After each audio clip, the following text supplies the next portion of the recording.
సింగరేణి కార్మికుల సమస్యలు పరిష్కరించాలని డిమాండ్ చేశారు తెలంగాణ జాగృతి అధ్యక్షురాలు కవిత. కార్మికులకు సొంత ఇల్లు ఇవ్వాలన్నారు.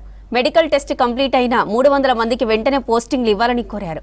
హైదరాబాద్ లో సేవ్ సింగరేణి పేరుతో నిర్వహించిన రౌండ్ టేబుల్ సమావేశంలో పాల్గొన్నారు కవిత.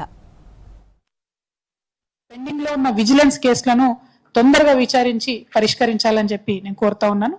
సొంత ఇల్లు పథకం ఏదైతుందో కార్మికుల కోసం ఉద్దేశించినటువంటి సొంత ఇల్లు పథకాన్ని వెంటనే అమల్లోకి తీసుకురావాలని ఇంకో డిమాండ్ చేస్తున్నాను. ఇన్కమ్ ట్యాక్స్ ఏదైతే ఆదాయ పన్ను ఉందో ఆ పర్క్స్ మీద ఇన్కమ్ ట్యాక్స్ వేయడం అన్నది తగ్గించాలి. ఇది ఒక్కసారి మా కార్మిక మిత్రులకు కూడా నేను చెప్పదలుచుకున్న కొంచెం డీటెయిల్ గా.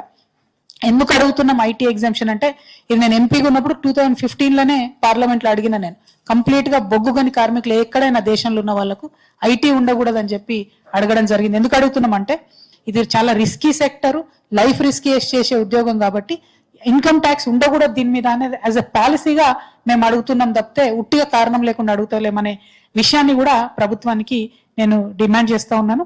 మెడికల్ ఫిట్ అభ్యర్థుల పోస్టింగ్లు ఏవైతే ఉన్నాయో, అంటే వైద్య పరీక్షల్లో అర్హత సాధించినటువంటి సుమారు 300 మంది అభ్యర్థులు ఉన్నారు. వాళ్ళకి వెంటనే ఉత్తర్వులు ఇచ్చి పోస్టింగ్ ఇవ్వాలని చెప్పి డిమాండ్ చేస్తా ఉన్నాను. అట్లనే క్లర్క్ పోస్ట్ పరీక్షలు ఏవైతే ఉన్నాయో, ఖాళీగా ఉన్న క్లర్క్ పోస్టులు భర్తీ కోసం వెంటనే పరీక్షలు నిర్వహించాలని చెప్పి అడుగుతున్నాను. తర్వాత ప్రభుత్వం ఇచ్చే బకాయిలు ఇప్పుడు దాకా నేను చెప్పినట్టు అది వెంటనే ఇవ్వాలి. స్ట్రక్చర్ కమిటీ అది మరి ఫంక్షనల్ ఉందో లేదో నాకు తెలియదు, కానీ తీసుకున్న నిర్ణయాలు వెంటనే అమలు చేయాలని చెప్పి కోరుతున్నాను.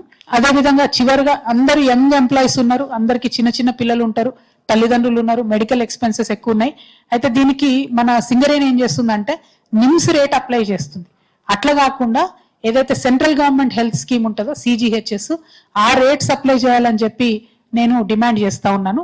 మరి ఇవన్నీ కూడా డిమాండ్లు మనం చేసినా వీటిని సాధించడానికి ఖచ్చితంగా రంగంలోకి మనం దిగాల్సిందే.